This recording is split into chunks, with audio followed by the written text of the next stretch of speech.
Ooh, ooh, you bright. I'm always bright. I don't know what you How did I I get was born bright. Hey y'all. I was born brighter than this shit. I was blonde hair and blue eyed when I was born. you was bright. You bright. Hey, hey, hey. Baby girl, what's that? You never get tired of yourself. How often I hear this song? Pop it for a player, pop it for me. What? Turn around and drop it for a player, pop it for me. And what? Hey y'all. Hey little Johnny. Layla, what color? Oh, she. Man, I thought she was behind me. She know. I was gonna back it on up, and I thought she was behind me. What's up, y'all? What's up? Hey, like Lonnie, how's the sound? Is it okay? I gotta go get the birds their food because they ain't gonna stop. What is that? It's like a sparkling water beverage. Mm-mm. Is that cherries? What is them? Cherries? Raspberry. Right. What's up, y'all? Hey, I'm trying to get people to get up in the room quick enough. Oh, please hit that like button.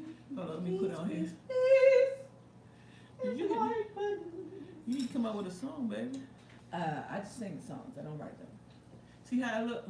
It ain't got no cuss words in it. You see? You see what I'm saying right here? Yeah, I mean, but it's doing what I want to do. No, I'm just saying the words is in black over here. Oh, okay. Oh, I was just talking about when I'm cool. As long as people can see them, I'm fine. Okay. Hey guys, we got 19 and 8. Come on, y'all, hit them for me. Appreciate you, Hit that, hit Asia. that, hit that. Boss Lady Lexi. One, how did hers go? 1 pound. One at a time.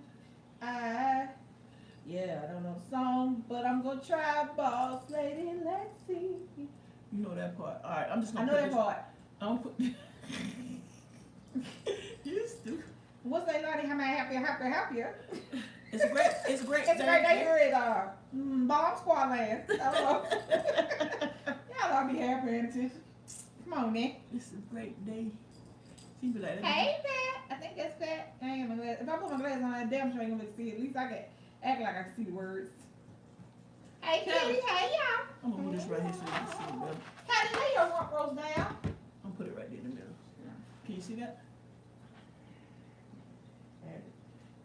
Hey, shut up. You gotta have your glasses on there. Done. Oh, did you? She just talking. Hey, the diamonds. Hey, y'all. What's up, y'all? Everybody who's coming in, y'all can see the topic. That was a topic that, And then that's gonna scroll up too. yeah, that was a topic that ATL. Okay. You driving home? Okay. I'm cooking, so I'll be dipping in and out, y'all, for a little while, not for long. I already got everything started. I just, you know.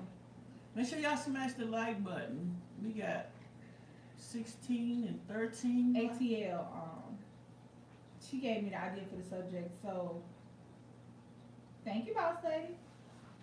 So she gave me the idea. So let me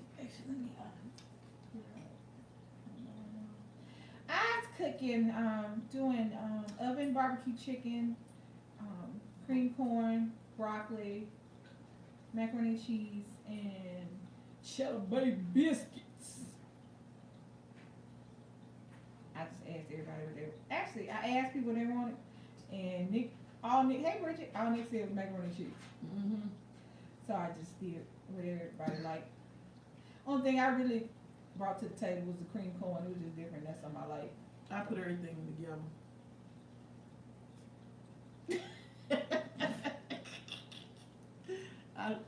I looked at it. She bought it. Okay. She bought it. So she did contribute to the dinner. Okay. So I got you. I bought it. So I get leftovers. Hey, Juliet. You heard me. You get leftovers anyway. So, as you can see, the topic, it's a little serious. It's a lot serious. But it's not talked about enough. Because the reality is it's kind of invisible. Doesn't have any signs. You can't see it, can't look at somebody and go, oh, they're sad. Or, oh, they're depressed. Or, oh, they're having anxiety. So,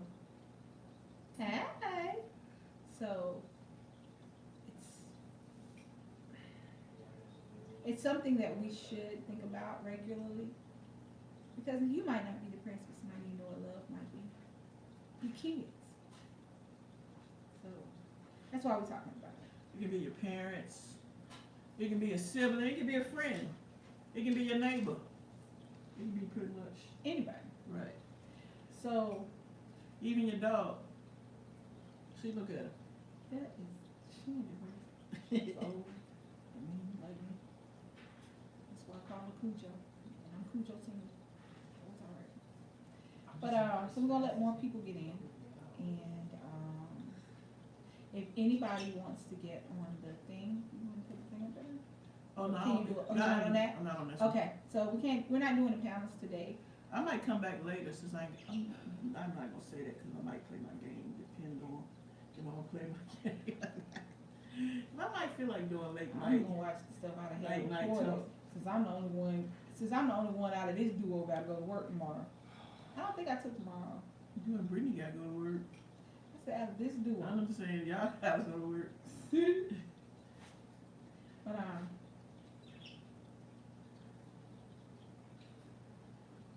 if anybody knows somebody who has anxiety issues or depression, PTSD, PTSS, which is one's a disorder and one's a syndrome. I don't know the difference. Just recently I knew there was different letters attached to it, so, you know. Actually, I'm going to do something. Because we always say words, we throw them out there, and we kind of know them. But Which word? Game face. alright, so I'm going to give you the definition. This is what pops up first time on Google. Shut up, Lady Lonnie. Did she say all Hey, week? Crystal. Yeah. Shut up. But that's alright. I didn't go to work below what, 2 days last week? I just take off. I ain't worked 2 days last week. I can't say that to nobody. Okay, so anxiety. This is the definition. Intense, excessive, and persistent worry and fear about everyday situations. Fast heart rate, rapid breathing, sweating, and feeling tired may occur. That's anxiety. Anxiety can be caused by anything. It's a mental health disorder. The symptoms are excessive worry, intrusive thought and fatigue. Which means the intrusive thought thing is basically just overthinking everything is hey, let me see. Lanesia. Hey, Lanesia. So that's what intrusive thinking is. People say you're overthinking things. Your thoughts disrupt your day-to-day going about business situation. That's what intrusive thinking is. All right, so I'm going to do depression. I'm sharing the live stream real quick, y'all. All right, clinical depression, because it is actually a physical disorder. It's a mental disorder, but it has physical symptoms. Depression has actual physical symptoms that manifest when you're depressed.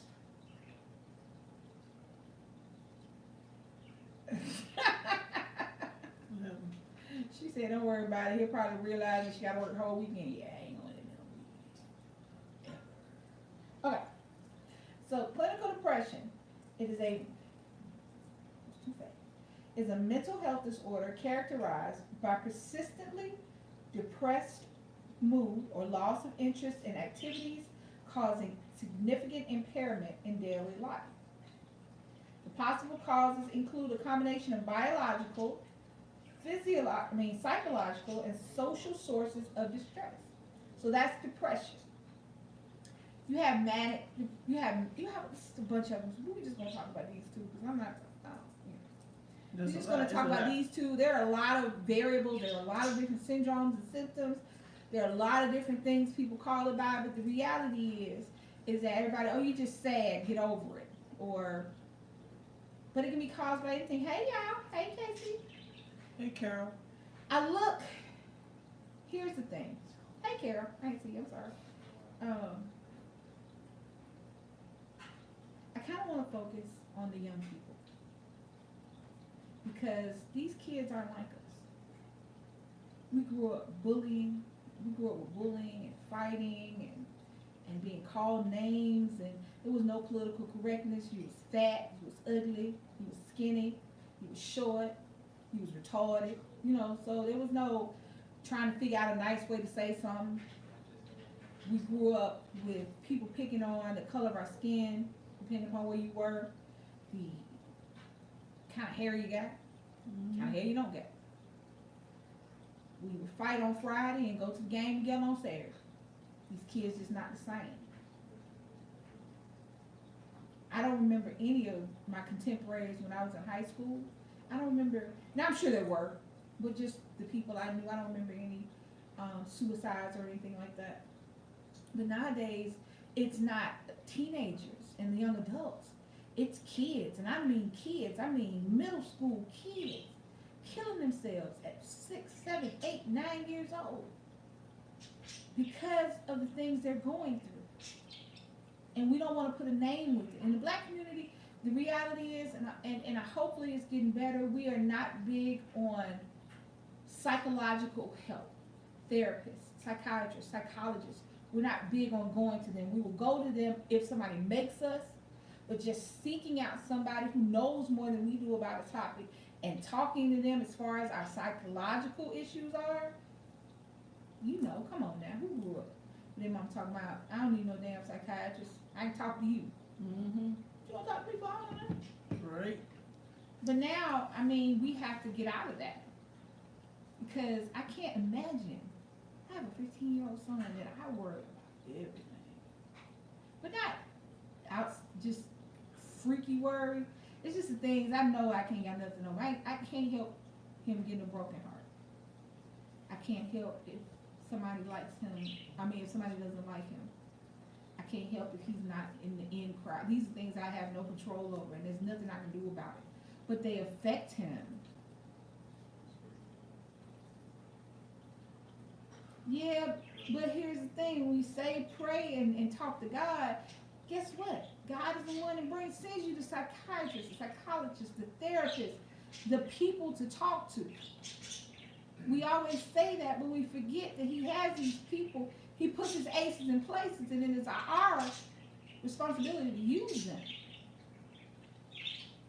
Because think about it. If you think about prayer, and when you go to the religious route of that, we say that, and then you sit there and nothing happens to somebody who is already depressed or anxious, and nothing is happening. When you pray, you wait on faith. You wait on, it's like when I was young, and everybody would say, you know, karma will get them. Don't worry about what they did to you. They'll get it in the end.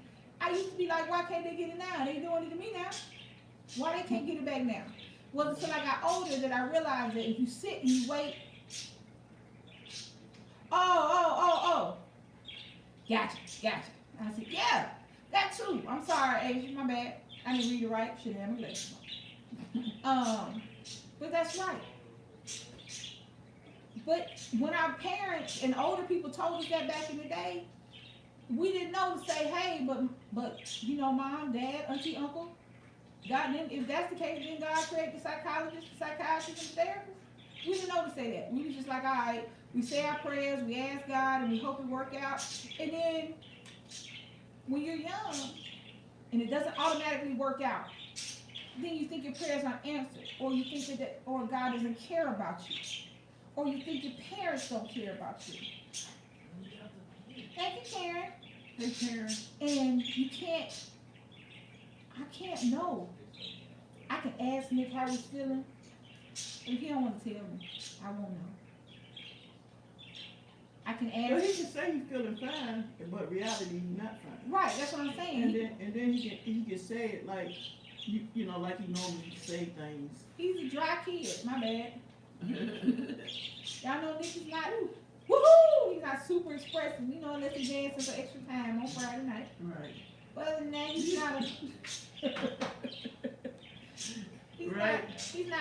he's not a woo-hoo kid. You know, he's not a getting there and scream. He's not a talk. You know, he's not that kid. And I ain't gonna say here's the thing. Now y'all know I ain't saying the boy. It's perfect. Man, it's stretched imagination. And I'm sure he mumbles under his breath. He is a pro at mumbling under his breath, because I ain't heard it. Got it, because I know he's saying it from, because he's my child. Got it, man. I talk a lot of shit with him about him when I was young. Cash shit. But I did every now and again talk loud enough for my grandmama to hear me. I got knocked the hood up. What you said? Nothing. I messed around. I told you I messed around and slammed the door and said, I hate you. I came back from school, the door was gone. The nigga took the whole door. Shoot, the door was bigger than she was. I'm like, where you put my door? Well, mom, on my door. You don't need no damn door. You slam no damn door in my house. You hate me? Hate this open ass door. She took the door. She took the door. Not the door, the door. She took everything. The hinges, everything. Went shit over there but a hole. Oh, I thought I was being slick putting a sheet or something up there. You know you can't slam a sheet, by the way. It ain't the same. It's just like hanging the phone up on somebody now. It ain't the same. Oh, you all right? I mean, I can't imagine being one of the parents who find their kids have committed suicide. And most of the time, the parents find their kids.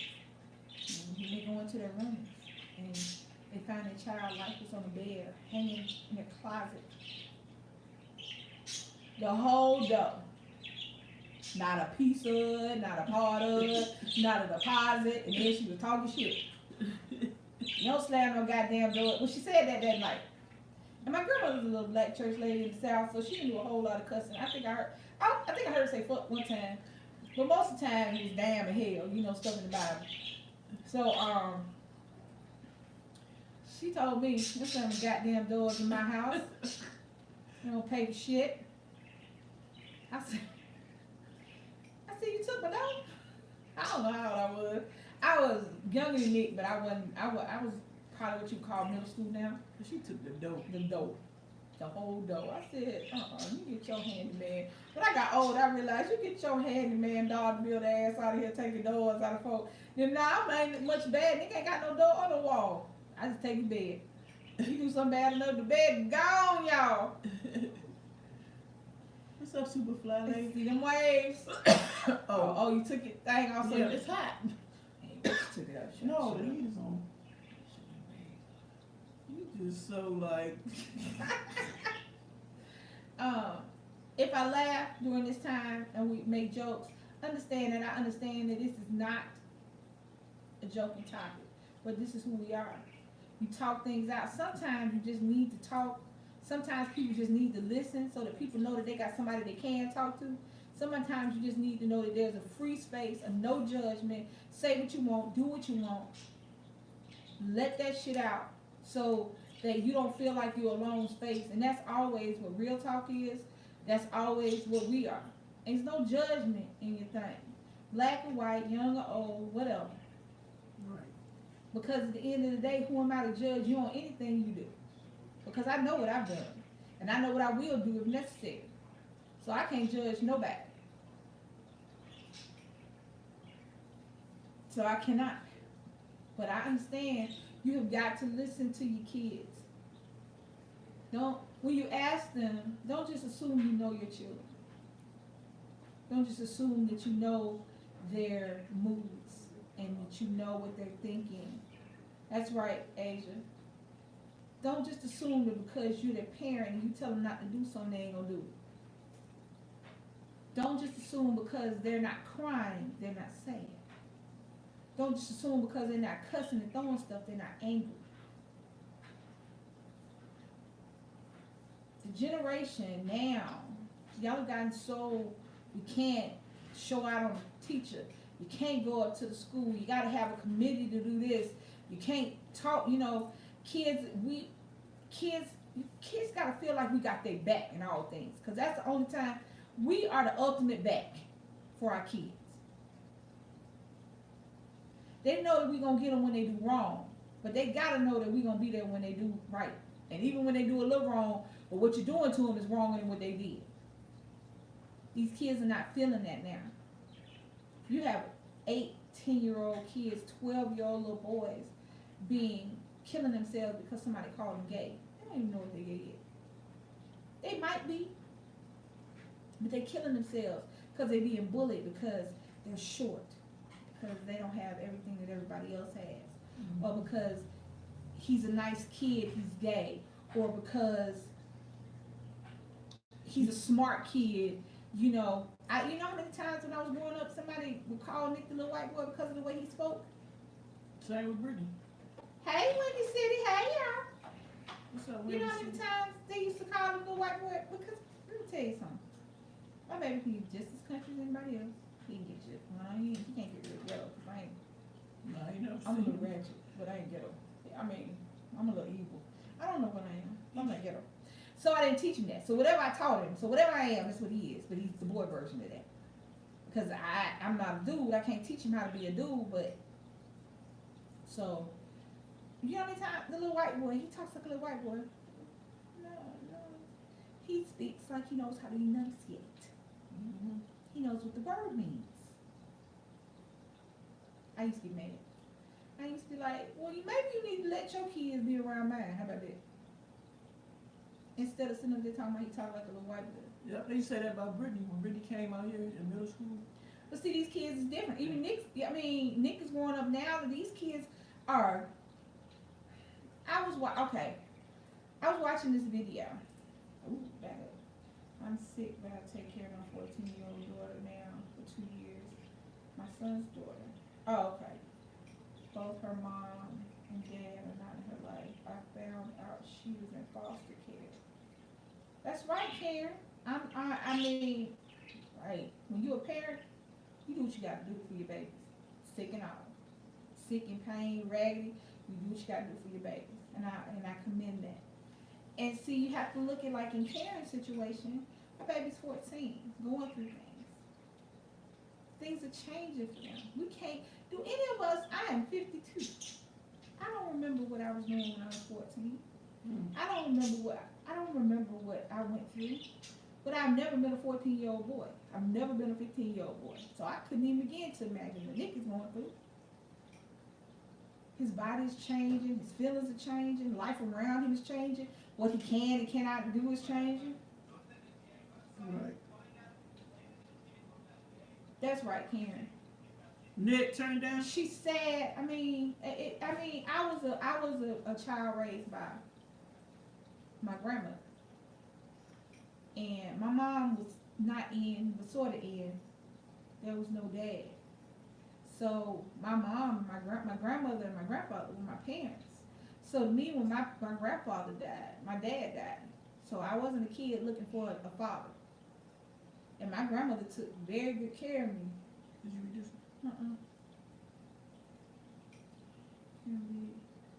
Yeah. Real talk. Yeah. Alright, yeah, I didn't see Asia. That's right. The internet is a double-edged sword. The internet is a blessing and a curse because the internet, you have so many outlets for your frustrations, for your anxiety, for your depression. You have so many people that are going through the same things that you're going through. And you can talk to each other and try to help each other. But at the same time, you have just as many, if not more, of the negativity, of the bullying. And now people can bully you from all over the world. Imagine when we was growing up and the shit we got bullied for, that we just got bullied for the 10 folks that we was around. Imagine if 10 billion people could bully you. I can't imagine what the hell would happen. We were growing up, 20 people bullied us. We was cool. Now you bullied on Facebook. You bullied on, what is it, Snapchat, Instagram. I swear I feel old when they talking about what is it. Oh, Karen said she is just starting to be happy, but Yeah, I she's saw that. depressed. Okay. Yeah, that's all. What's up, Madeline? So I saw I saw something. I don't know if I told y'all this before. There was this young boy, and he was shooting a free throw, and he did a full Chinese split when his basket dropped. He went down, whoop, the basket dropped, he went down and jumped back up.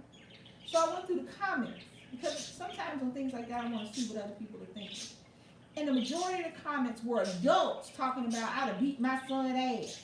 You get your little gas off of there. I would have told the coach to take his gas out of there. These are adults. These are grown people. And this is the shit they say in comments. About a little boy. We don't know what happened before that video. We don't know if this is the first basket his ass ever made. We don't know if this is his first free throw. We don't know if he does karate. We don't know if he does ballet. Nick does 13 things. When Nick gets through a basketball, Nick through a basketball. Then he about to go into to what is that shit? Yeah, running. You said Forrest Gump. Yeah, he about to start running. What do you want to do? Run. So So Nick always doing something. He was playing football and basketball for a little while. Well, no, they didn't overlap. But when anyone started, Nick be out there throwing the damn basketball like football. You better duck, because when you get to throwing it, you can knock your ass out. Nick be out there forgetting sometimes, like you about to tackle somebody, so get your strong body back up. You can't even touch him like that. So the little boy, What's up, hey baby? Beverly.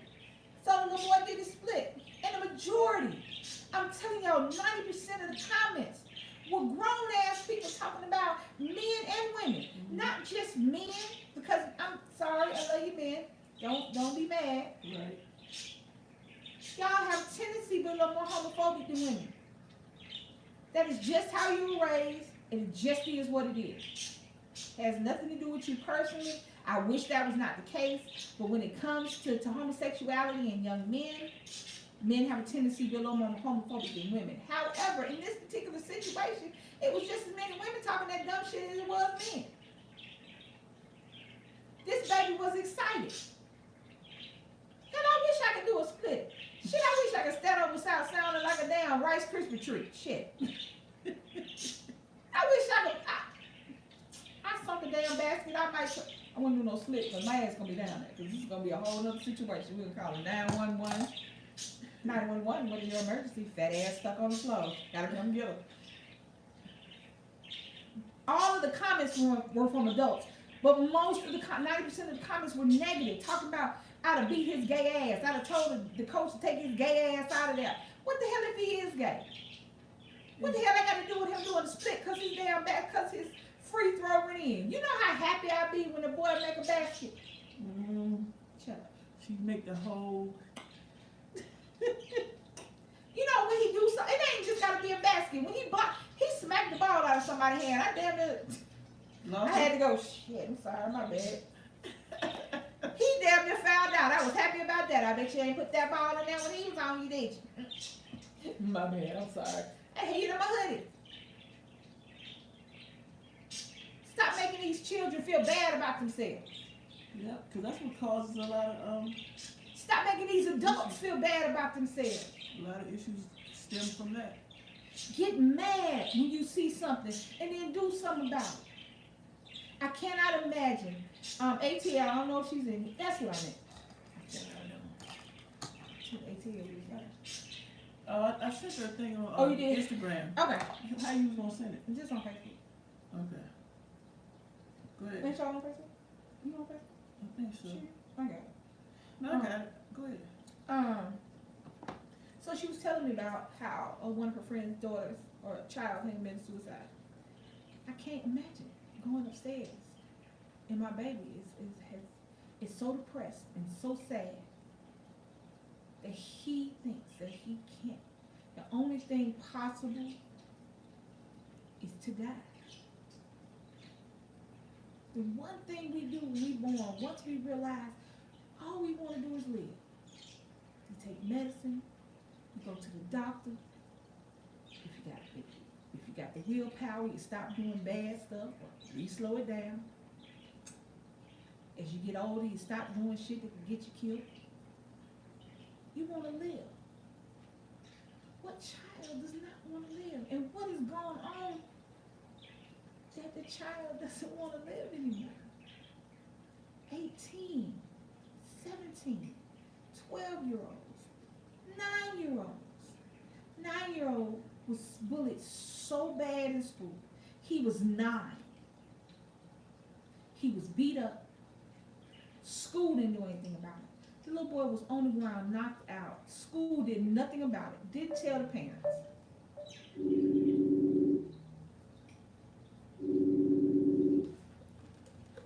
I don't know what I did. You calling somebody? I don't know how. I don't know. That's what you doing.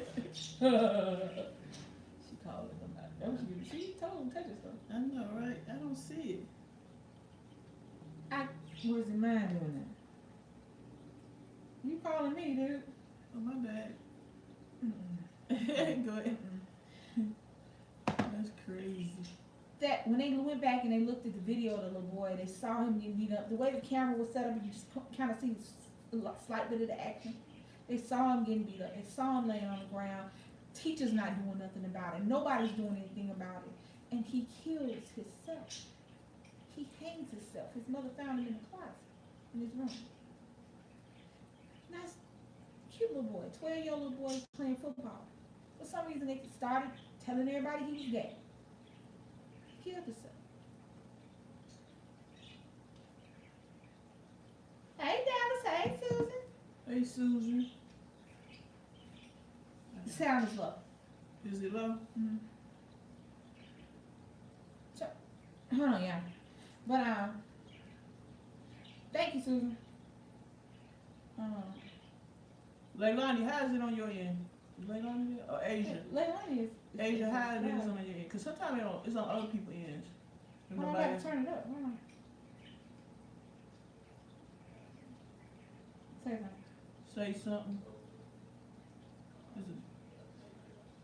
That's good. Like she might Well, got mine is all the way up. That's not all I do. Oh, okay, let's go. Yeah, it's good. All right. Yeah, it's good. She probably got to turn it on her end. All right. I gotta go to the bathroom. All right.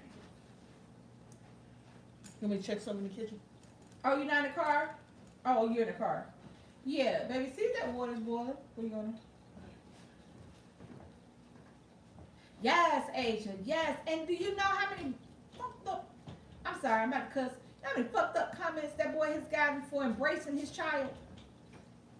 Do you know people talking about the child is too young? Let me tell y'all something. Let me tell y'all everybody who know everything something. Number one, you come into your sexuality when you come into your sexuality. You may do it younger, you may do it older, but the reality of who you like and who you're drawn to happens at a very young age. Exploration. Kylie to the DC spot. Thank you for being my co-host. Sexual exploration. Your sexuality starts to come as you get older. You're drawn to somebody. You're not drawn to somebody. Come on now. Stop saying that the little boy don't know what he wants. Now, he might not know what college he want to go to. He may not know what he wants to be when he grows up. However, the young man is 12 years old. He's not a little boy anymore. We got to stop treating our kids like they're going to be kids forever and let them grow up. Because if you don't, you're going to have a house full of man children and a house full of women children that you have not taught how to lead a nest, how to grow up, how to do anything. Yes, please. And stir it. Okay. Put both of them in there, both boxes. Okay. So when the young man decided that he told his father, I'm gay. Okay. As time went on, he said he felt transgender. He said he felt like a girl. I feel I'm not comfortable in my skin. Do you know how it feels to be uncomfortable in your skin? Do you know how it feels to not feel like you're you? People in the, gay people, homosexuals in the closet because their parents won't accept them, because society doesn't accept them. You have to date women or men. You have to have kids, and you have to do all these things because you cannot be who you are because you're waiting for the acceptance of others. That starts with your parents. And if your parents do not accept you for who and what you are, how do you expect the world who cares nothing for you to do so? So Dwayne Wade did exactly what he was supposed to do. Love his son unconditionally. And if his son turns out to be a little girl, then guess what? Now he has 2 little girls. Or 3. I think he got 2 kids. Nick, what time is it? Move, Kylie. You gonna get butt set? Yeah. So he did exactly what he was supposed to. I saw one comment that says, oh, that's Gabrielle's doing. Let me tell you what you can't do. You can't make nobody gay who ain't gay. You can't make nobody gay who don't want to go that way. You know what I'm saying? You can a man can be in jail for 20 years. What's up, Jessica? If he's not gay, you can rape him all you want to. Guess what? When he comes out, he's going to be scarred. He's going to be an assault victim, but he's not going to be gay.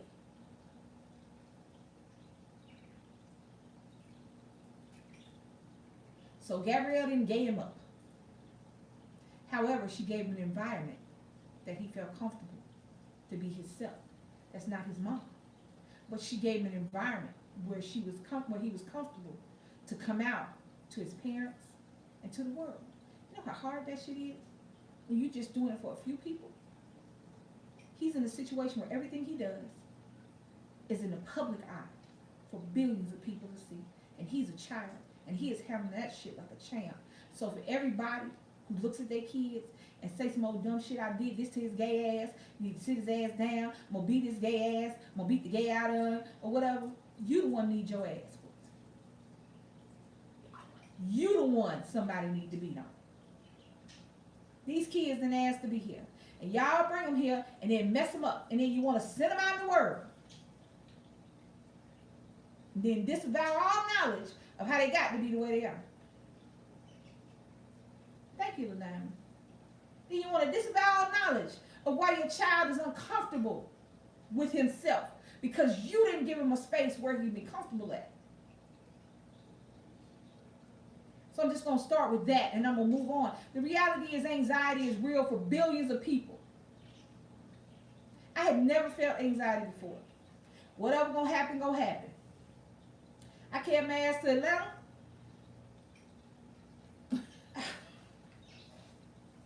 Y'all think that, let me tell you something. I know you're about to tell you. I'm a fast driver. Speed don't bother me. Let go. I have floated over bumps in the road. I just knew my car was about to take off and I didn't know how I was going to keep it going, but I kept going. I'm a muscle car girl. I like a good V8 engine that sounds like it's about to take off a jet. So, and I went to high school in Atlanta. I got on that damn interstate, and I swear to God, y'all should see me. I was at 10 and 2, white knuckling it, and my eyes was this big, and I was like, the anxiety kicked in. baby, I just saw myself being splattered in the back of a truck on the wall. I saw my ass flying off an embankment. I pulled over, and I've never felt that before. When I felt that, it is real. It stops you. It stops you. It makes you sit up there. Yes. Anxiety knocked my ass out. Anxiety had me sitting over there. I was Miss Daisy and somebody was about to drive me. Damn the dumb shit. Okay? I was, baby. Rappers to do, can I ask you a favor? What do I do? Hold on, baby. I don't understand what that's a rap. But reread that and then ask me whatever you want to, Jessica. Right. I'm a little confused with that one. I don't know what that means. But, yeah, it is real and it will take you out of here. That's why I put that in the topic. Anxiety and depression are real. You can't see it. You can't look at somebody and go, oh, they have anxiety. Oh, they have depression. Oh, they're depressed. Oh, they have PTSD. Oh, you can't see it. It's not like somebody who has, it's not like somebody who has a disorder or a disease that is physically manifest. It is something that manifests in your mind and your mind alone. She was sitting over there. She had to drive. That's the hell she was doing. She was driving. She was sitting over there looking at me, trying to figure out who I was, because I ain't never like that.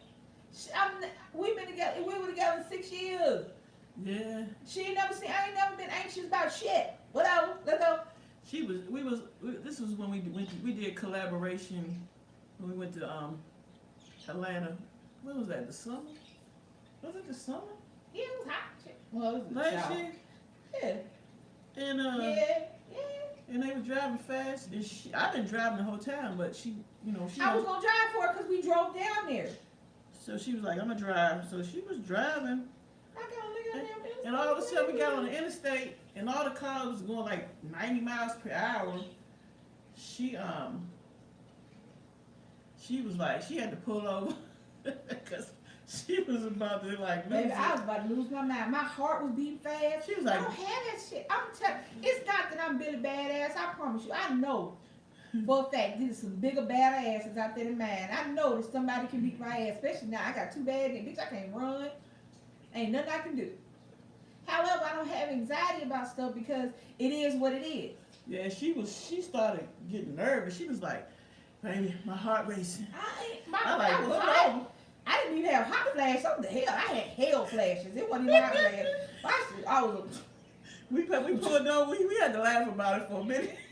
All right, Karen. My niece was a bully. I promise you. When I found out about this, I went to my sister and told her about this.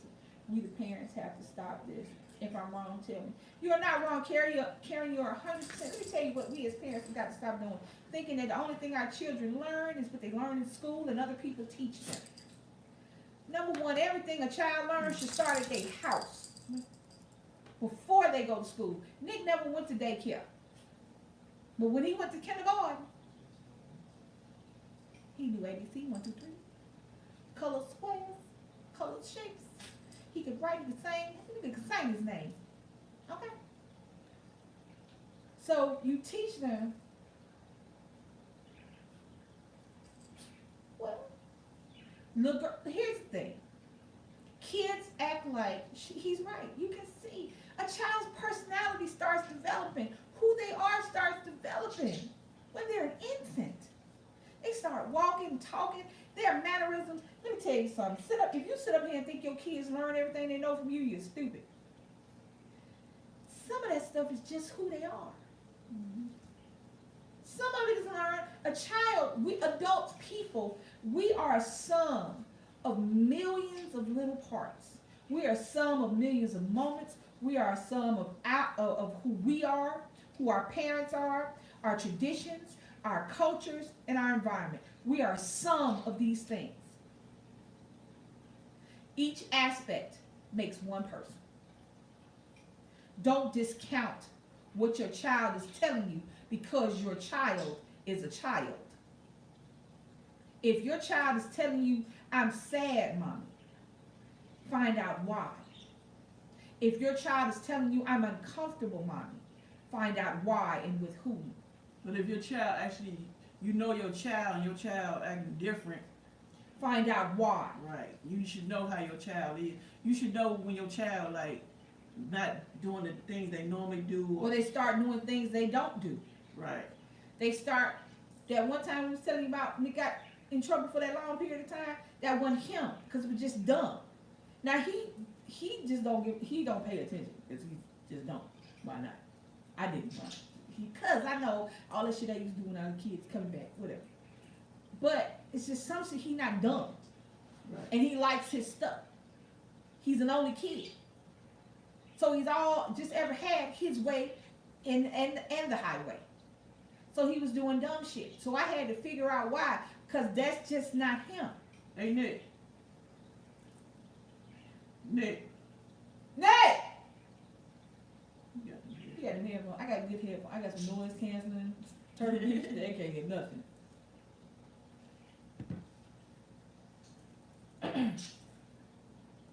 Everybody talking about how Dwayne is messing up that baby and this and the third and yeah, whoopty whoop. Next. Yeah. What's going on? What time is it? Oh yeah, I was just about to come down. Oh yeah. He on the way. 15 minutes later. 30 minutes later. Go ahead. But listen, hey, son, do me a favor, check them noodles while you're in there. Stir for me. Stir your macaroni and cheese noodles while you're in there. And make sure you don't run over. My bad. What do we do when my child is a bully? Because we're used to the other way around. Well, I don't know. So the child is your child. All right. So say Nick is the bully. I mean, here's the thing. And what do you do? Because bullying and what bullies do, 9 times out of 10 is a learned thing. But it's a learned thing. Most kids, think about it. You take your kids to the playground when they're young. Gym 6. Hey! You take your kids to the playground when they're young. Kids will play with anybody. Mm-hmm. They friends with everybody. They come home, that's their best friend. They met them 3 hours ago. But they're going to die because that's their best friend in the whole wide world. Kids play with anybody. Bullies is normally a learned situation. There's something going on that they have no control over, and the only control they can exert is being a bully to people that are younger than them, smaller than them, fat, skinny, whatever, however they bully. Sometimes you just gotta sit your child down and ask them what the hell wrong with them. Sometimes if you're not at home bullying your kid, if your child is not being raised in a violent environment, because a lot of times, let me tell y'all something, parents. Let me tell you some good shit. Everything you think you hiding from your kids, you're not. I will tell you, I was born up in a time when grown folk business is grown folk business. You got some shit, we got some shit to say, we close the door when everybody sleep, that's when we say it. We got some shit to fight about, we fight about it when it's just us. And that includes the grown kids. If you are sitting up there fighting with your man or your wife, or your man or your woman in front of your kids, if you're being abused by your spouse, and I'm not just going to say a woman being abused, I'm saying if you're being abused by your spouse and doing nothing and your kids are seeing it, if everything that you do, everything that your child does at the house is wrong, or you're hollering and screaming at them, don't think that you're helping them. They have no control over you. They are 100% at your mercy, and that is at the mercy of your anger. That is at the mercy of your anger to others. That is at the mercy of people's anger towards you. That is at the mercy of everything. So when they get to school and they find somebody they can pick on and they can bully that's not them, you have got to pay attention to the shit that your kids are exposed to at home. Saying that I don't want my kids to be some gay shit. They can watch 3,000 hours of gay TV, and guess what he's still gonna do? Go holler at the girl. Cause it ain't gonna make him shit, but not want to watch TV.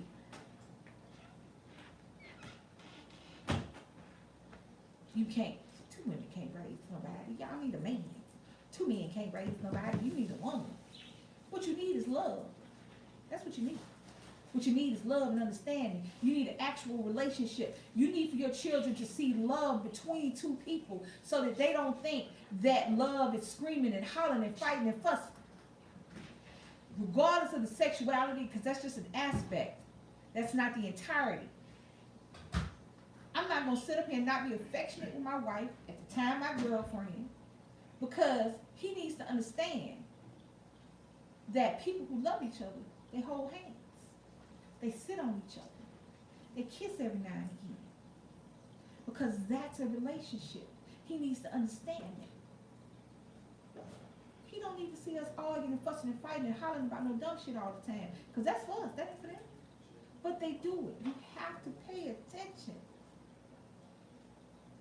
You have to talk to your kids. And when your child tell you somebody messing with them in school, don't sit up there and go tell the teacher. Because guess what? These teachers can't do shit no more. Parents that made sure they can't do nothing. Society has made sure they can't do nothing. Kids in there fighting them.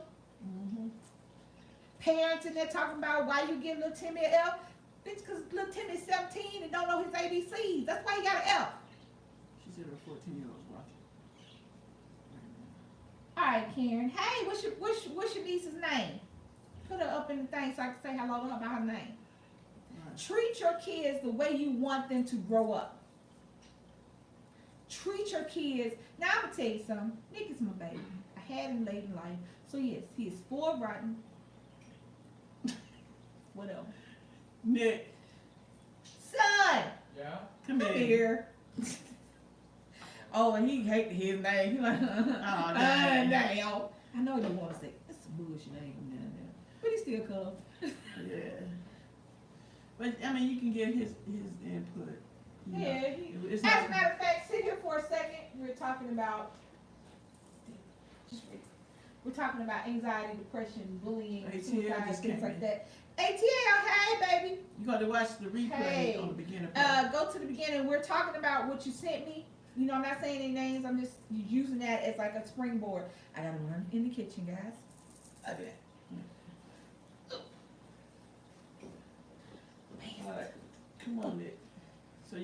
your input. We like to get Nick in his input, so it's Especially when not. we're talking about something. Especially, it's not a prep thing. It's just a. Did you like? For real? You want everybody to see No, that? really. It's not this way. Oh. In the camera. So, that's how you look. So I'm gonna ask you a question, right? From a 15-year-old perspective, what do you consider bullying? And speak loud, not your sexy voice. Your sexy time. Six time. I guess I mean, it's probably just like continuously making fun of somebody, even though like y'all aren't really cool like that, and you know they don't like it. Like, I guess that's bullying, you know, just keep on messing with somebody, you're not really doing nothing back. So my question is, at school, when you go to school or basketball practice, football practice, or you know just doing your normal thing, have you ever witnessed anybody being bullied, like any other kids? Not that I've seen, like bullying doesn't really like I think that like media has like kind of like blown up bullying. Now I know that there's probably bullying that goes on everywhere that nobody really sees, but yeah, I feel like nowadays like you don't really like see it in real life. Like if there is bullying, it's probably over the internet, because I don't really see anybody in my school even like you know like. Alright, so like on your basketball team, right? Because from us looking from the bleachers, we know who can play and who cannot play. So when you was playing, did you notice that a certain person that y'all wouldn't throw the ball to? I don't think that's mine. Yeah, it's not. I mean, like, yeah, I mean it is. It's not bullying, but y'all just it goes to anxiety and depression. You know what I'm saying? Like, a kid want to play, but he really can't play. So y'all refuse to throw the ball to him, so y'all can make him feel uncomfortable. You know what I'm saying? Because y'all don't trust him. Like when you was telling me how they never threw you the ball once upon a time. Yeah, but that's like different, because it's not like it's not like you really like you're like in the game, like you don't really like, know like, but when you're bullying somebody, like you don't really know what you're doing when you're like in the game, and you're just trying to try and play your best. You're not really like worried about anybody else, and I guess you could call it bullying, but like for me, bullying is like when you know what you're doing and you keep on doing it, and like you don't really care, like but like I mean that isn't I can't really compare those two. Like, I don't really know how to. Yeah, because it's like what I'm trying to say is like we're talking about anxiety and depression when it comes to teenagers like yourself, right? Like so, you had never had a friend like say Josh or I don't know all the people you talk to no more, but say Josh call you and say, I don't want to be here no more. How would you feel? Because he can't go nowhere, or he can't go to the library. You know, how would you feel? How would you handle that? He's coming to you as a friend. I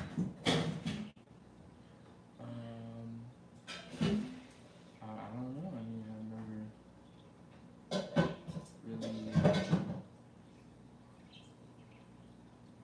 ATL, give me a minute. I'm gonna get the YouTube phone. You can call that in a minute. It's turned off right now.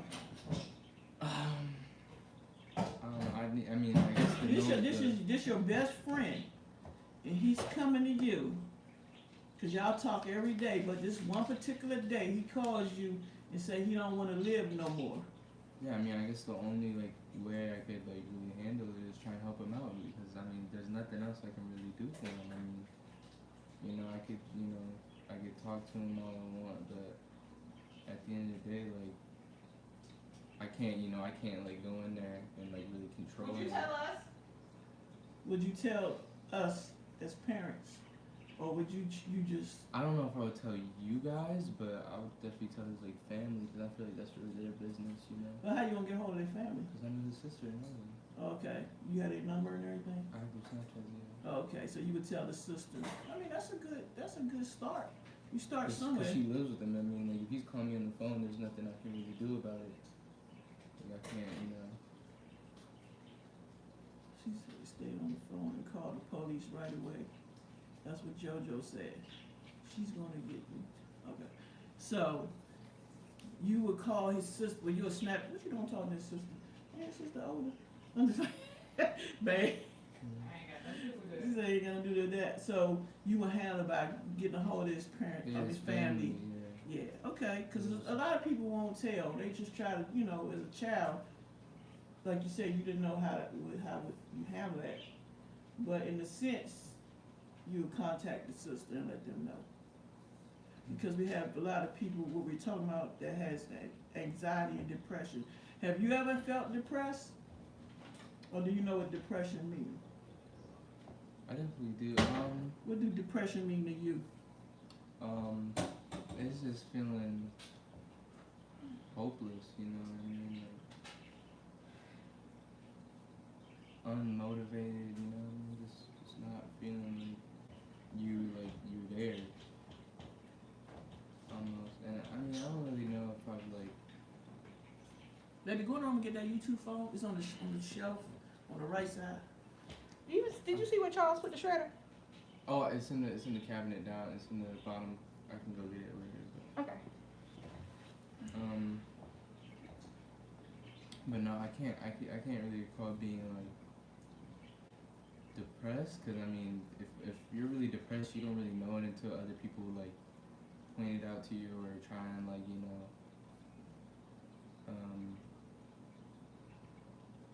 like just until like you get a wake up call. But You know what anxiety feel like? yeah. What does it feel like? It's almost like it's like panicking, but you have no explanation for it. Like when you Okay. just like, Which shelf is it? Just a. it's down. It's like down where the water bottles and stuff are. Okay. All right. What's it called? What was it called? Anxiety. Yeah, but it's just like a Can you get it out your face? I know. They looking dead at you. There's like stuff in my Leave it alone. Just leave it alone. Go ahead.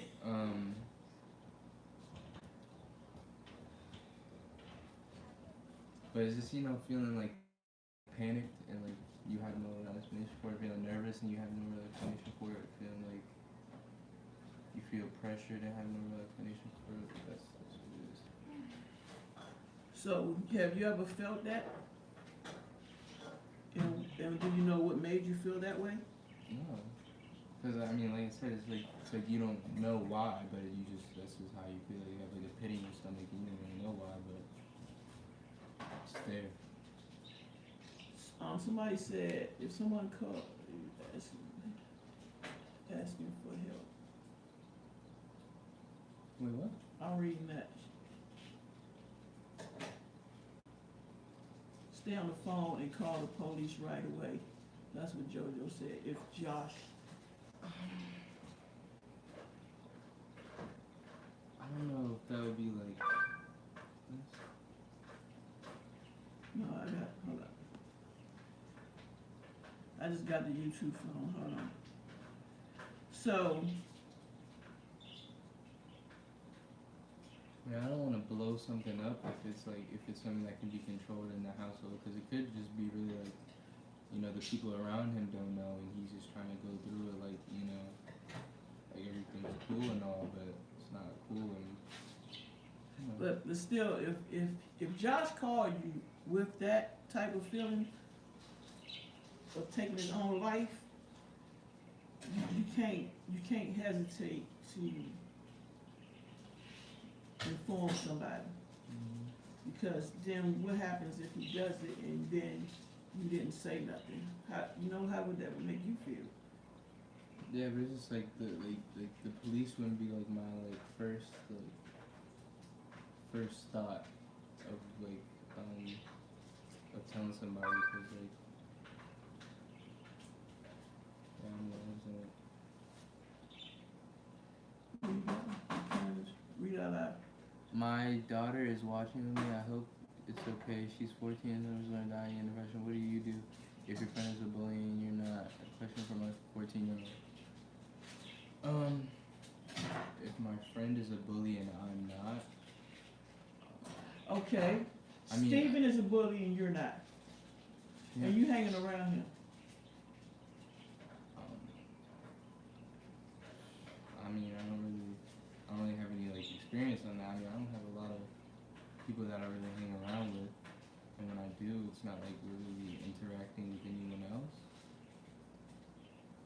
But what if you found out he wasn't? All right, you outside at school, right?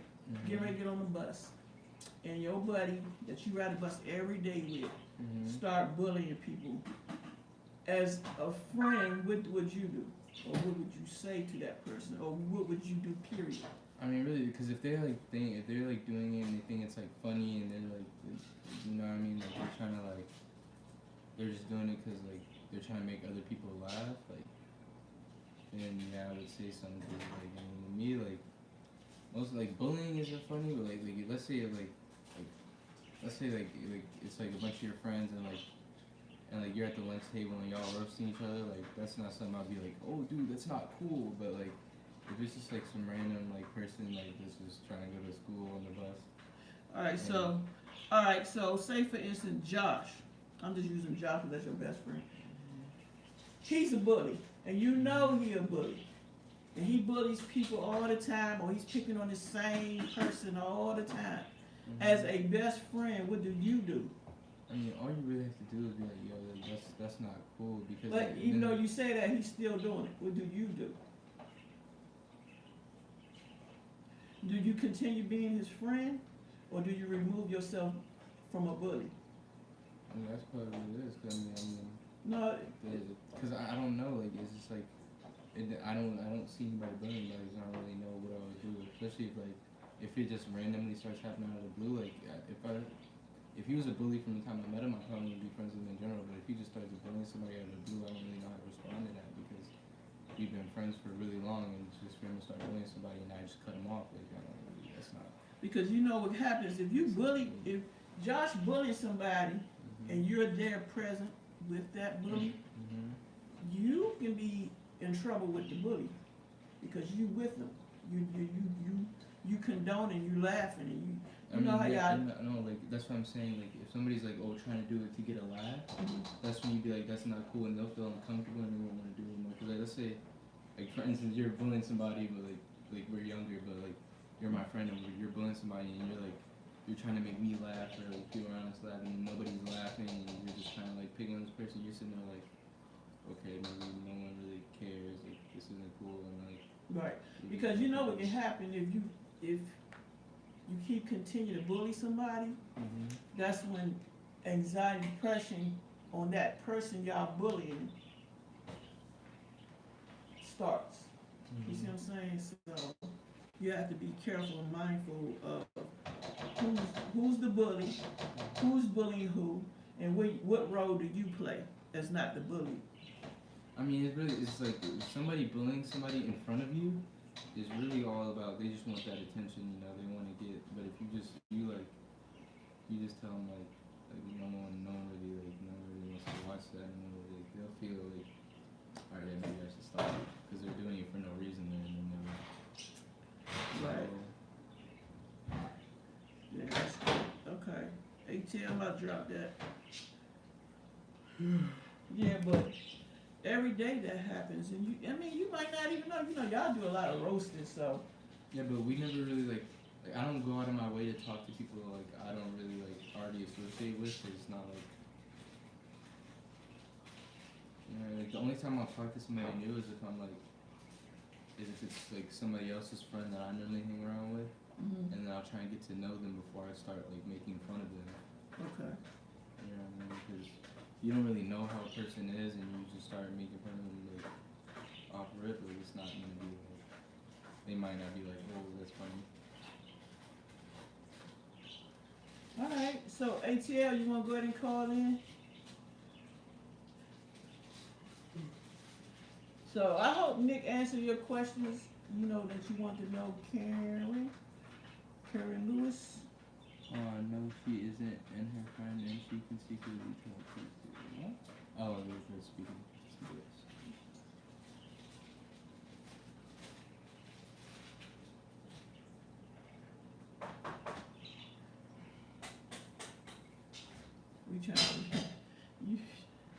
They said, thanks, Nick. I got this turned up. Hold up. This ain't making no noise. Hold on.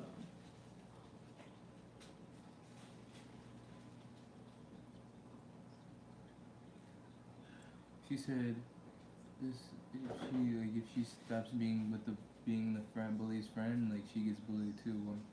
No, like I said, like you just have to tell them that it's not like whatever they're doing is not cool, and then they'll be uncomfortable, you know, because like it's kind of like when like if you say a joke and then nobody laughs, and then you're just sitting there kind of like you feel bad about yourself, you know what I mean, and then you're just quiet, you know.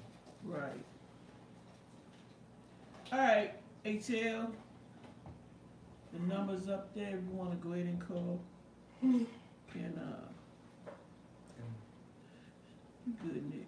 Alright. Thank you. Peace out, bomb school. Yeah, you ready to go. We gotta do a video. I'm just kidding. Nick ready to play. You don't have school tomorrow, I don't have school tomorrow. Work and school, you know? Let me turn the volume up on this phone. What is you doing? Oh, you sound like you hurting yourself. Huh? Sound like he was hurting himself. Alright, let me turn this up. ATL, you wanna go ahead and call?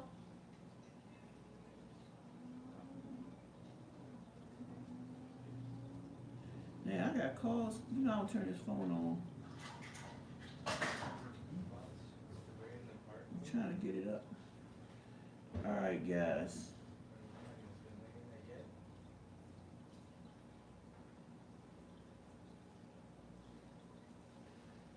I'm just waiting for ATL to call in, but I think I got it.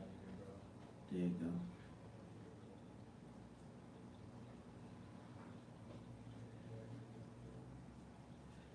ATL is on you. Hey, Huh? you talked about this call. No, she said she calling now. Oh. 'Cause I ain't want to start talking and then, Oh, okay. you know, and I got to stop. All you hear is.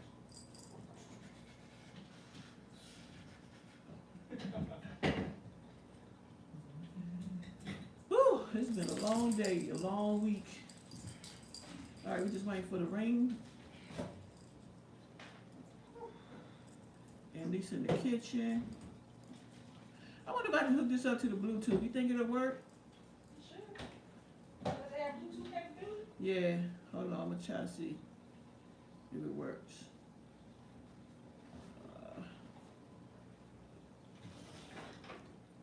ATL is calling in. We're just waiting 1 second for her to call in. See what she got to say.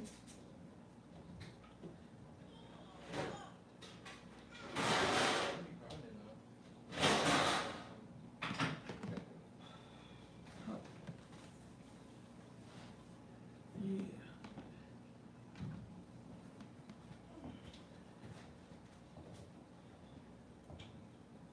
I hope everybody doing well today. I hope everybody had a good Valentine's Day. And I don't know why this went away on me. Bro, you might have to give it to him now, But, bro, and bring it up tomorrow, bro. ATL, you still there? Hey, Jessica again. But it's another Jessica. And plus tomorrow, bro, bro. Oh man, this thing doing something. The phone? Nah. The What you doing tomorrow, bro? I don't know where it went. Y'all be surprised. All the stuff I gotta look at one time. Say what? I'm trying to look at everything at one time, but this thing.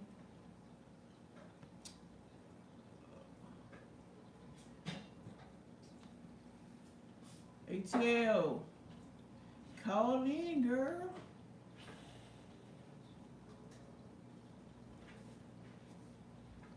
So we can.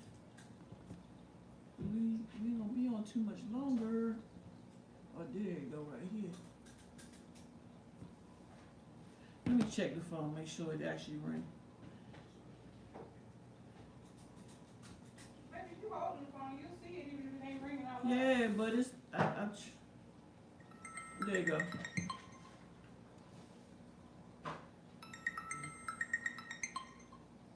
Hello?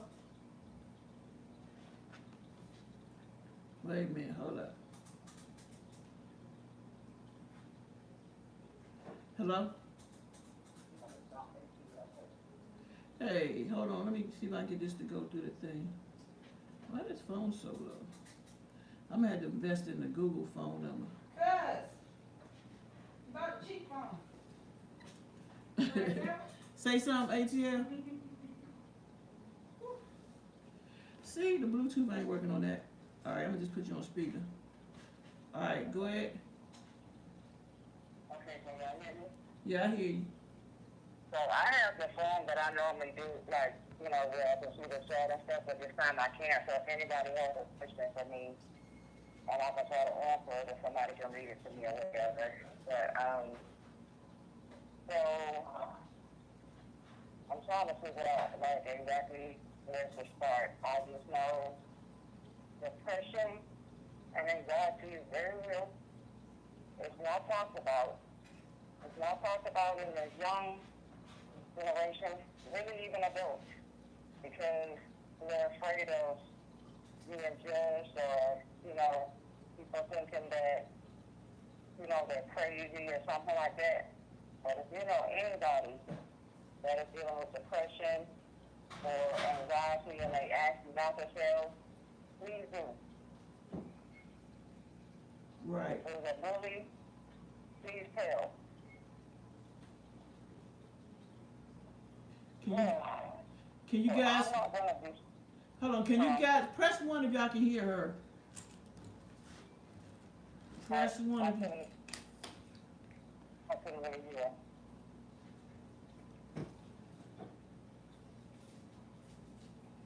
press one if y'all can, Ask the question? yeah, they can hear you, go ahead. Okay. So, I know, firsthand with anxiety and depression, just between me and Destiny. And I dealt with it for a long time, and I closed down myself. And I noticed yesterday that just, holding a lot in, you have to tell somebody. But yesterday, I got a call, and I don't want to disclose names or anything like that, so, I hope people understand. But what happened was the daughter went to a hotel room, not even close to our area, not even close to her area. And the mother went to check on her, and the only way she found out where she was at was because her bank card was linked to them, I guess. And so by her being 18 years old, the hotel couldn't give any information. So the mother went home and tried to do a wellness check. And that's the question that I have, is what time was the wellness check, called in? So when they finally got there, when the police finally got there to do the wellness check, they had to bust down the door because the daughter had barricaded herself in the hotel room, and they kicked the door down, and they saw her. She was hung. That's sad. She had hung herself. She was 18, about to be 19. And nobody, she didn't show any signs or anything like that. And so I just feel like, a lot of times these young kids, even me as an adult, I might express it on, YouTube or live or something like that, but here in my reality, I walk around with a smile like, I'm okay. and I'm not. And, you know, that mine is not like that. Like I don't, you know what I mean? Like I don't want to do anything to myself, but I know to talk to somebody, but to imagine just going to where your daughter is located and she's hanging. And they said that she done it at 2 o'clock in the morning. And they found out at like 9 yesterday morning. And that's what I tell people all the time. Life is too short. It's so much depression, so much anxiety that's just going on in this world, and more people deal with it. More people have it, but don't want to talk about it. And after this happened, I'm just like, you know, this has to get out about depression, about anxiety, about bullying, all of that. Because at the end of the day, you don't know what the next person is feeling. Right. That's sad. And that's what I was saying in the chat to Nick. I appreciate him, you know, at least being able to talk on the live, and that if he knows a friend or anybody dealing with that, they may say that they're okay. Right. But even if you do it anonymously, you know, because they can say that they're okay, but really inside may not be. Okay. Right. Yeah, And that's for anybody in the live. And like when Karen's daughter said that, you know, she has a friend that's a bully, but she's not a bully. If that friend is bullying somebody, and I know all too well about that because you guys know Destiny. She's 21, and when I tell you, still to this day, even today, even tonight, all she talks about is being bullied back when she was in high school, back when she was in elementary, you know, and that's the good thing with her is that she's able to express it to me, but a lot of the stuff that has happened, I never knew that until now, until she got out of school. I knew some of the bullying, I knew some of that, and when she tells me that I didn't do nothing about it, it hurts as a parent because anything that I knew about, I was there. I was right at the school, you know, and I do believe that people that bully people, whether it's a little bit or a lot, for right now, I truly believe that Destiny suffers from post-traumatic stress disorder, just from what I've had to deal with the past couple of days.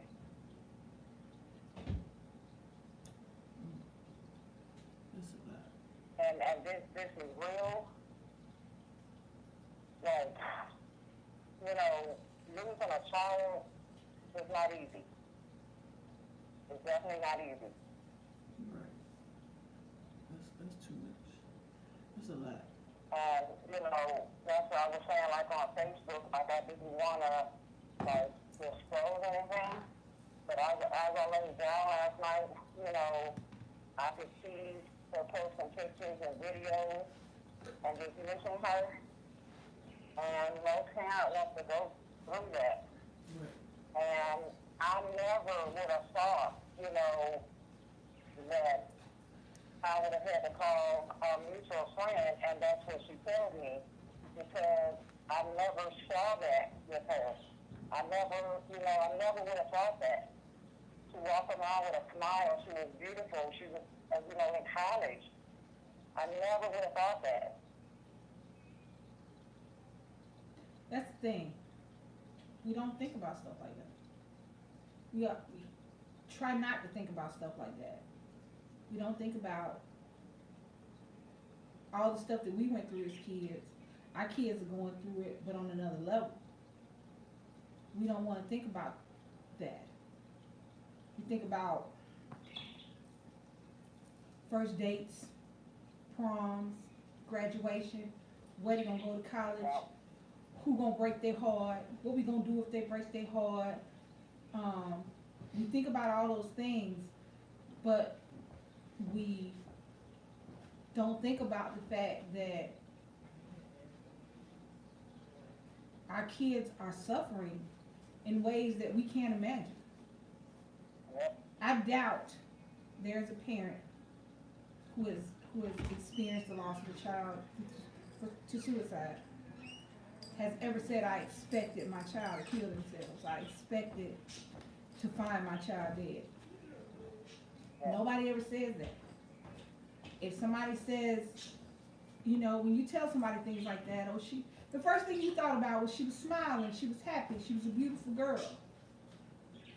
But I'm gonna tell y'all something. Hey, but I'm gonna tell y'all something. When I grew up, I'm an old lady now. When I grew up, I didn't think I was beautiful. I didn't think I had any beautiful qualities. I was fat. I was lighter than everybody else. My hair was different. My eyes were different. I didn't have a lot of friends. I was, I guess, what you consider a nerd. Now, I stayed in books. My grandmother raised me. And I looked so much different than her I wanted. There were days that I wanted to just look like my mama. I would put short wigs on. And I even got her makeup one time. I did not see the beauty in me growing up. I was a singer. I hated being in front of people. But I guess the same people you had to be in front of. But we were just in a different time. That suicide wasn't as prevalent. I was Catholic. I went to a Catholic school from kindergarten to 8th grade. I went to church, Catholic church, 3 days a week. And the one thing I did not want to do is go to hell. And the one sin that you cannot get absolved for is suicide. So it was never a thought that crossed my mind to kill myself. But I can't imagine these kids now feeling the way I felt. And with so much out there, social media, Facebook, Instagram, think about it. We're on YouTube. Everybody who's a content creator, in the past year, maybe 2 years, how many big YouTubers that people have aspired to be have committed suicide? How many people with money and status and wealth have committed suicide? Comedians. Just anybody. I said last night, my friend, she used to work at the school, at a high school here in our area, and her and I had been on the phone for a couple of hours last night, and she was like, oh my God, don't tell me this. And we come to find out, so we don't know what a kid that she knew. It had just happened, like maybe a couple of hours, maybe before her and I had got on the phone, but she had just saw it. So there's speculations on what happened, but the first speculation was suicide. And she was like, wow, you know, and so, but again, we don't know, so I don't, want to say, but like I said, the first speculation, they said was suicide. I mean, and if it was, it like I'm saying, like, they don't feel like they can talk to anybody. Or if they do talk to their friends, feel like they have to keep that secret. Or, they're scared to tell because if the friend would get mad. But don't be scared, don't be afraid, because you could save that person's life.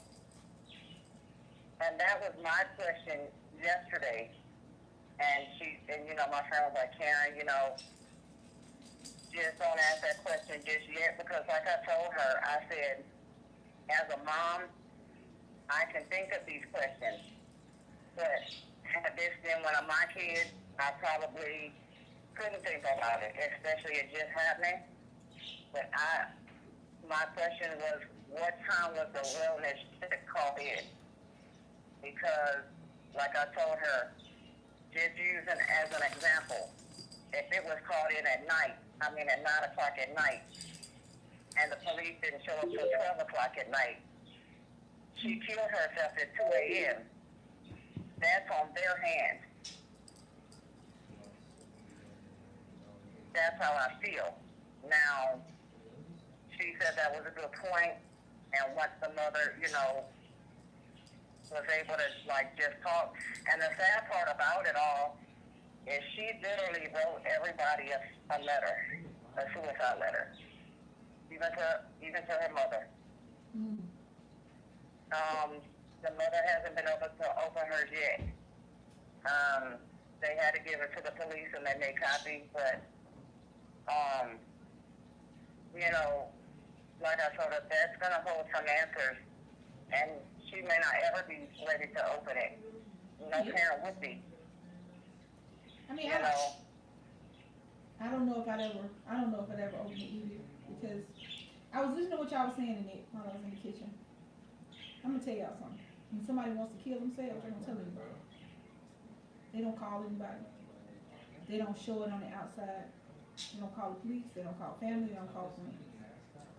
They go by themselves, and you get a call saying I found, or like in your case of your friend, she sent the police to the thing. But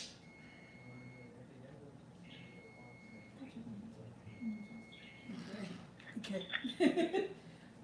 I can't. When you sent me that ATL, it hit me because when you have kids, especially teenagers and young adults, there's so much in the world that you want to protect them from, that you can't protect them from. You want to bubble wrap them, and you want to fight everybody. You want to just put them in a bubble and hope nothing happens to them. But and everything that does happen to them is your fault. Everything that every person that broke their heart is because you didn't teach them to harden their heart. Every person that made them cry is because you didn't teach them to be strong enough. Everything that they do is your fault, but it's not. We can't. You can ask your kids every day, how was school? How you feeling? What do you need? What do you need from me? And guess what? If your child feels like the only person in the world that understands them is themselves, they're going to tell you, I'm okay. I had a good day. Everything's fine. Yeah. I'm okay. And what do you do with that? If you don't know that your baby's hurting. People who feel things heavily also know how to hide it. People who are depressed, who suffer from clinical depression, can hide that behind the mask of humor, class clown, or the bully. They can either be introverted or just completely out there. It's just a mystery that I doubt will ever be solved. I wish that there was something that we could do to make these babies understand that tomorrow will be different. 10 minutes from now will be different. We gotta stop teaching them to die in the moment. We teach them to live in the moment. Experience life, do things, go there, buy that, travel there, taste that, look at that, laugh at that. But we got to tell them that there's also something that comes after that. That's not the last thing you'll taste. That's not the last thing you'll hear. That's not the last thing you'll read. That's not the last person that will love you. Wait a few minutes. And you can start over again. I don't understand what we can do to make these babies understand that you can start over again 10 seconds after you stop crying. Yeah. That you can cry every minute of every day for 3 days, and then on day 4 you get up and it's an entirely different world you're walking out into. See, all that stuff, that comes with experience and comes with living. And when we were young, we were immortal. We thought we were going to live forever. We would never get old. Our bones would never pop. Our back would never hurt. Our hair would never be gray. When I was 18, 25, I was old as hell. Hey, y'all. These babies are taking themselves out of an equation they haven't even begun to try to decipher.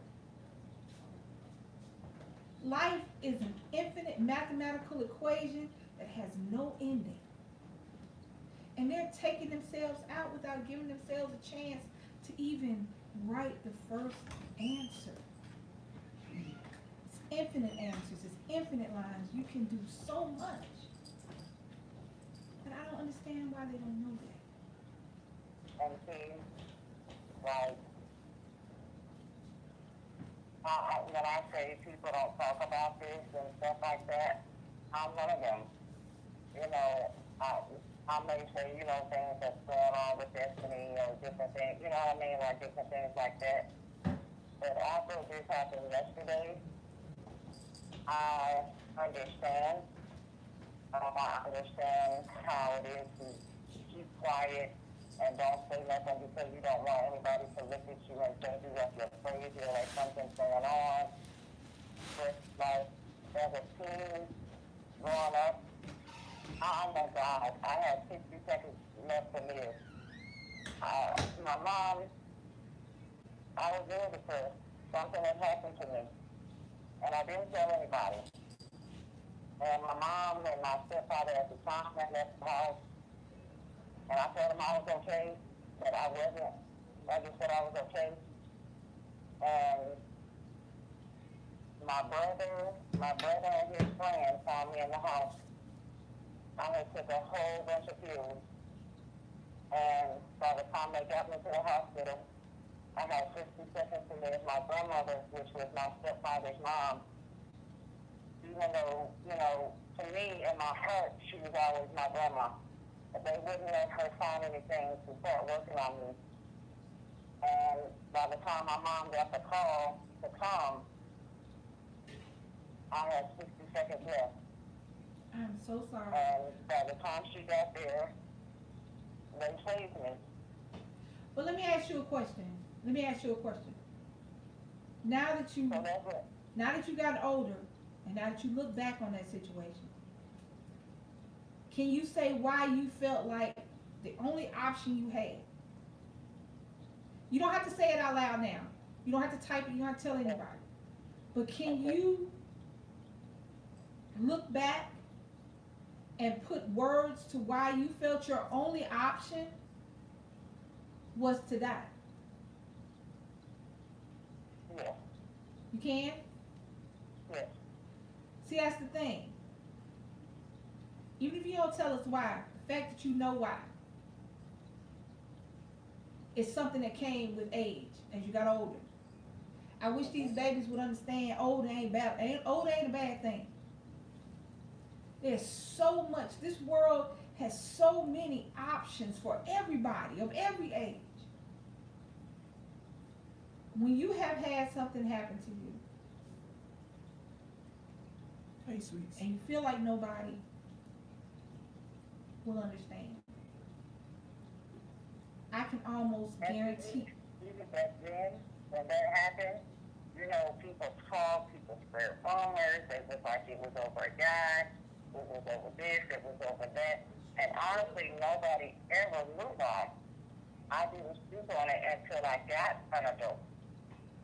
You know, because like back then, it wasn't talked about, not like that, you know. And so when you do things like that, you're crazy or something's wrong with you.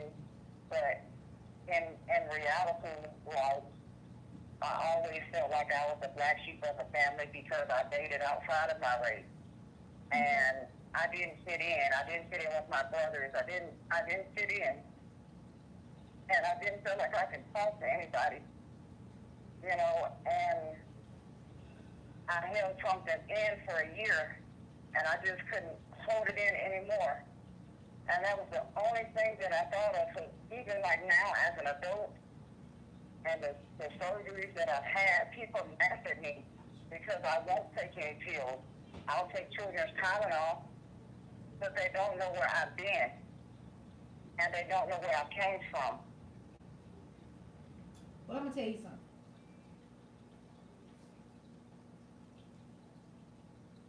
Give a second. Hold on. Can't talk for a second. You okay? I'm alright. I'm not sad. I'm just. Well, I didn't do that. I don't know. All right, there And you I go. will say this, There you as an go. adult, I'm glad that I'm here. It's And back. if I can help or save one person, Yeah, it's not showing. Hold on. and I tell any and everybody that my phone line is open 24 hours a day. I don't care what I'm going through with destiny. I don't care what I'm going through for that day. If anybody needs to talk, or they feel down, or they have just something that they just need to talk about, I'm here. I know what it's like not to have nobody to talk to.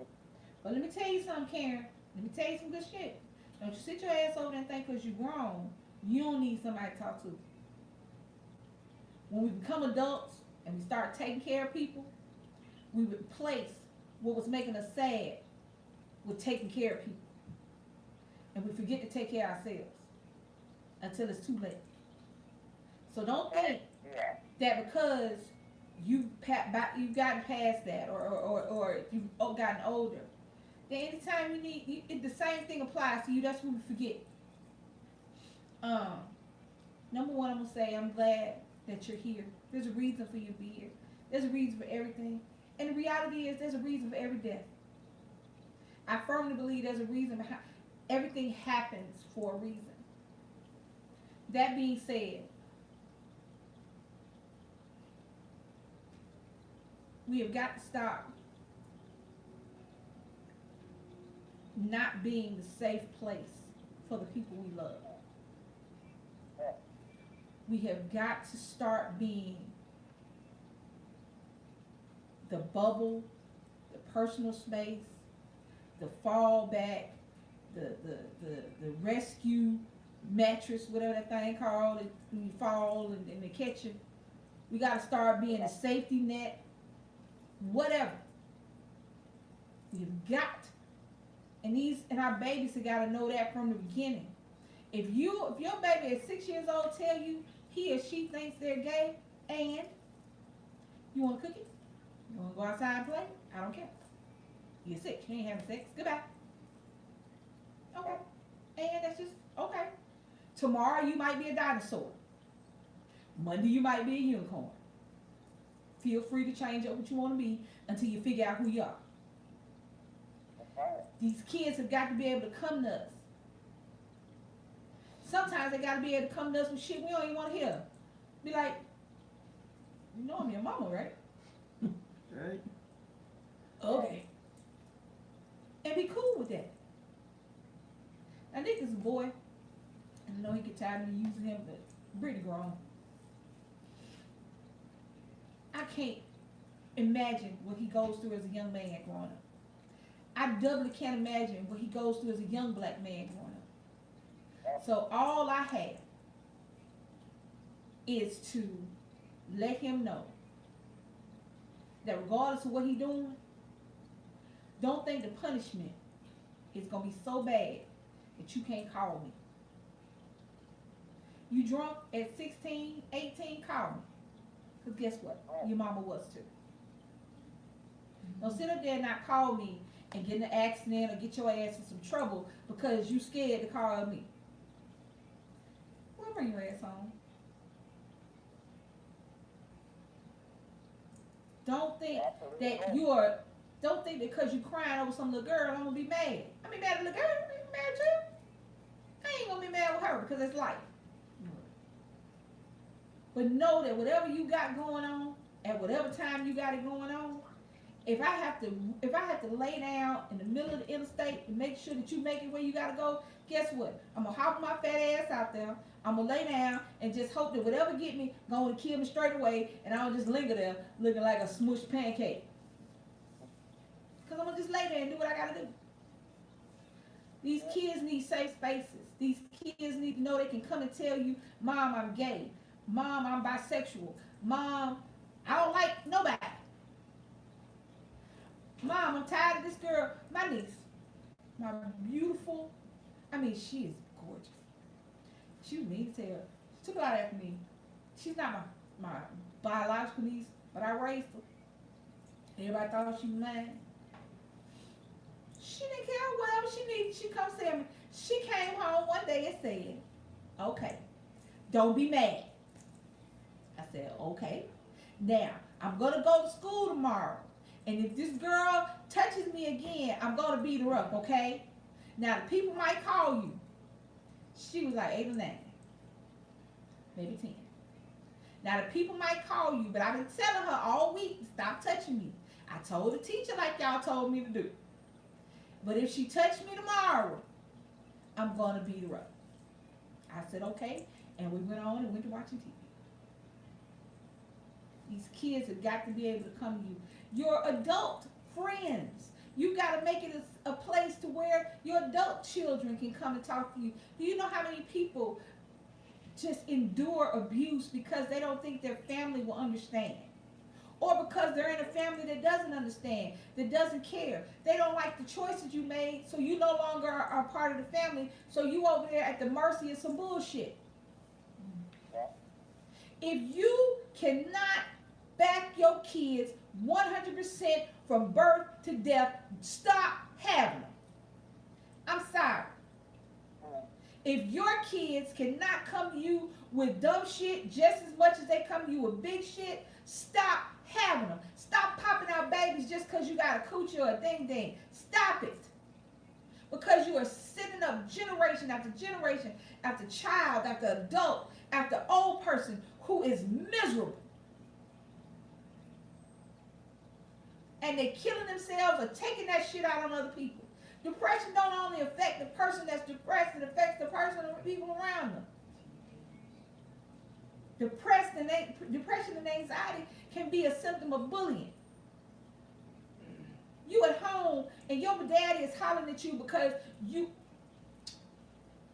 he couldn't be a football star. Your little, I read good, but I can't run good ass got to be one. So now you doing shit that you can't do because you can't go home. And then when you're not good at it, all you hear is, why didn't you catch that ball? Why you ain't running fast enough? Why you ain't knock him down? Oh, well, you can't go nowhere since you can't do this. You can't do that. Sit your ass down. Your kids are not your past. That's right. Your kids cannot fix the shit you couldn't do in high school and college. If you got stretch marks because of your kids, guess what, bitch? That was your choice. You had every opportunity not to have them. Birth control is a beautiful thing. Look it up. Rubbers are free. You go out to the clinic, get rubbers and pills. Whatever. They're rubbers. She said condoms. I have to say it nice. You have to go down and get prophylactics and birth control pills. Stop telling people what they can and can't do with their body. We got a whole generation of kids that ain't supposed to be here. That shouldn't be in this world because their parents are not being their parents. And we got to sit up here and try to parent them. And I'm cool with that. Here's the thing. I'm cool with that. One baby might be a mistake. After that, don't sit up there and talk about my kid this and my kid that, my kid this. If you're not talking about how wonderful your child is, sit your ass down and shut the hell up. These kids didn't ask to be here. These kids need to be able to come to you and say whatever they need to say. They need to be able to come to you and cry. They need to be able to tell you about how the little boy broke their heart, but you knew the little ugly ass boy was going to break their heart, but she had to go through it, but she need to be able to come and tell you that. Your little son need to be able to come and tell you, or ask the little girl out, the little ugly ass girl said no. You knew the ugly ass girl was going to say no, but he need to be able to come and tell you that. Your son needs to be able to tell you, Daddy, I can't run or jump. But baby, I know what the hell I can add the hell out of that over there. Give me a math. I can do that. And you need to be okay with that. You need to be okay if your son tells you he's a singer or a dancer. You need to be okay if your daughter tells you she want to play football or basketball. You need to be in your kid's ass. You are not their friend. You ain't their friends. Like we say, I ain't your little friend now. But you got to be their rock. You got to be that back. You got to be that person. Your kid need to be able to know that when they are right, you have their back. And when they are wrong, you have their back, but you recognize them in private, but you got their back in public. Don't you bring your ass up to no school, got front on your kids in front of everybody, including them teachers, because guess what? They're going to do that shit to them when you ain't there. And what you going to say? If your baby is sad, that's fine. But make sure your baby knows that tomorrow is another day. We've got to start making sure everybody knows that tomorrow is another day, that there's another minute. Baby, if you just stop, the clock will tick another minute. And guess what? Everything might change. But if you don't just breathe and wait, you'll never know. We got to stop telling them it is not the end of the world if they don't get an A. It is not the end of the world. It's not. What's up, Jada?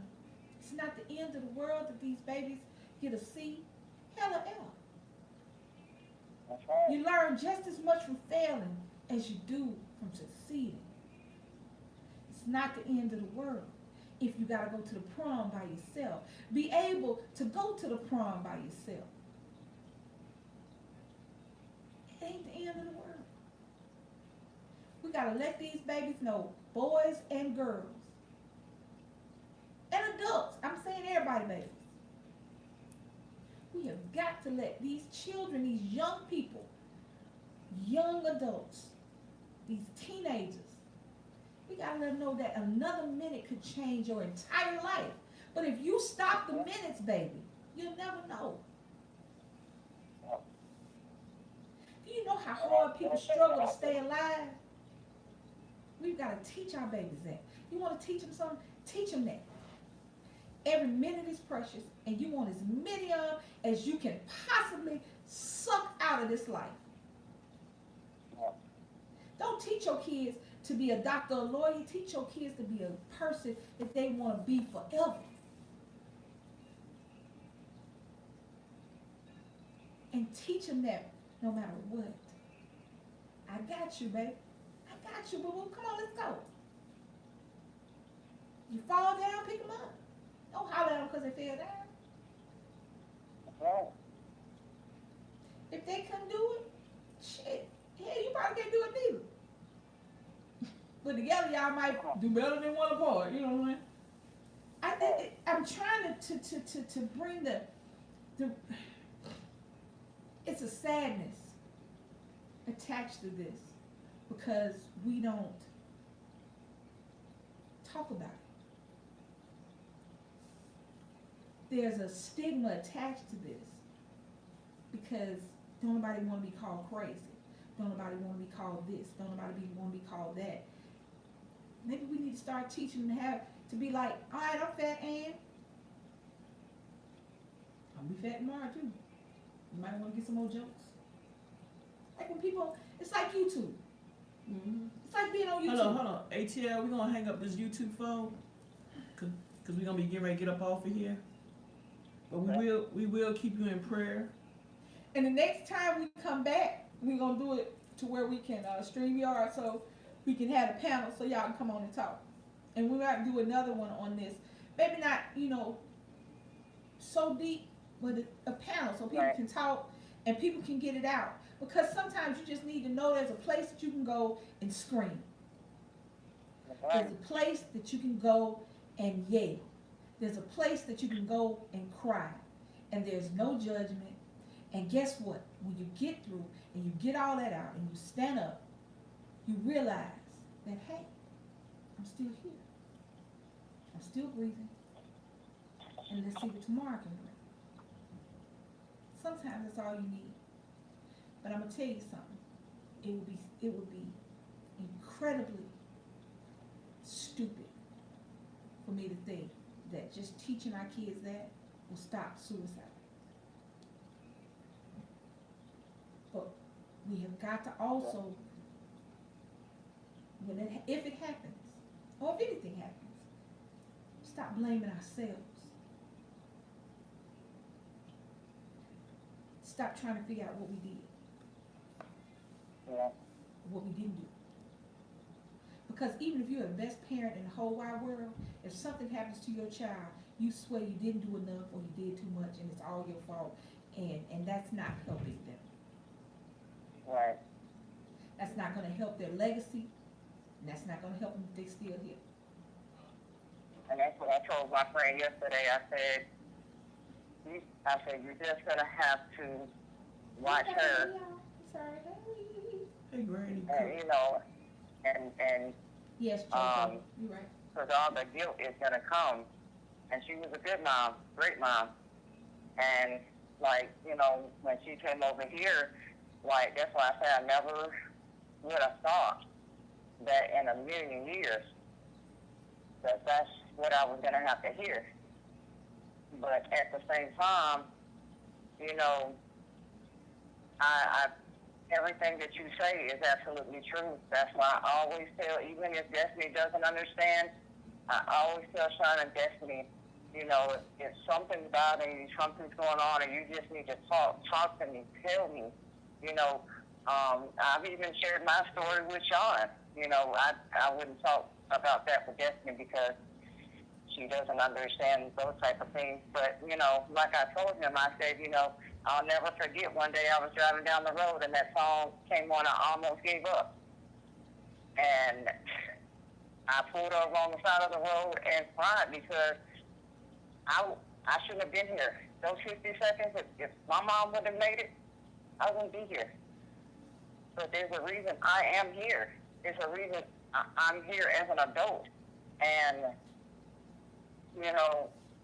I thank God, and I truly believe that that's a testimony that I'm here. It is. It's a testimony that even, I don't care how dark it is, I don't care how dark you feel it is, just wait on the lights, baby. And that's the only thing that gets me is I wish that we could teach them that. But you know what? We can't teach everybody. And I saw somebody said some babies don't have a safe space. Let me tell y'all what. It's like I said about anything when we're talking about just one person feels like we a safe space, and then they become a safe space for somebody. And then you ATL a safe space for somebody. You don't have to be related to me for me to care about whether you live or die. You don't have to be related to me for me to sit up there and listen to you talk. You don't have to be related to me for me to sit up there and listen to you cry. You do not have to be related to me for me to call you baby. I got you. And that goes for everybody. These kids and these young people need to understand that there's another day.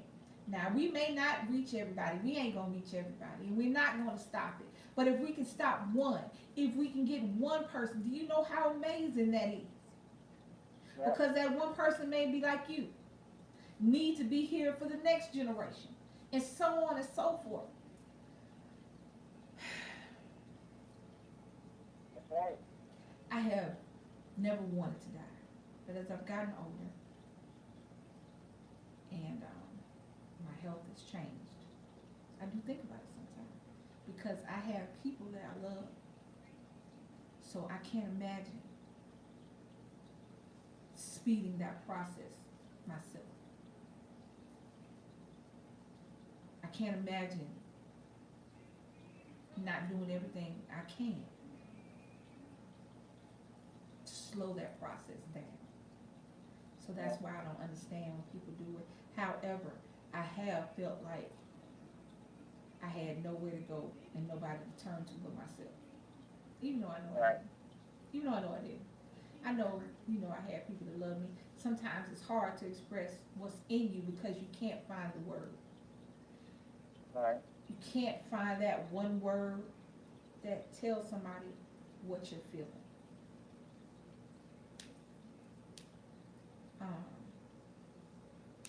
Let your friend know that even though we don't know her, she is in our thoughts. And I can't imagine what she's going Yes. And that's what I told our mutual friend, that I'm not going to tell her that it's going to be okay. I can't tell her that she's not going to breathe in 2 years, 3 years, 4 years, 4 years. I would not lie to her. Everybody grieves different. Yeah. And she has to know that it's on her time. It's on, and like I told her last night, because she was like, Karen, I didn't know that you were feeling sad and stuff this week. And I was like, yeah, I really was. Not to that point, but, it's like you say, with my mom and Destiny, just everything, but at the same time, it's like, I got to take care of me too. Yes. And after my godson was murdered 2 years ago, I noticed that I was picking up food for comfort. I was not myself anymore.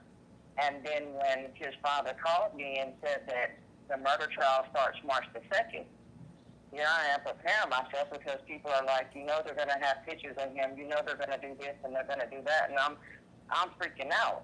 So when I got the call yesterday that it's been postponed, God knew I wasn't ready to see that. Even though it's been 2 years, I wasn't ready to see that. And then to get this call, I definitely wasn't ready to see that, because seeing him was like seeing my son.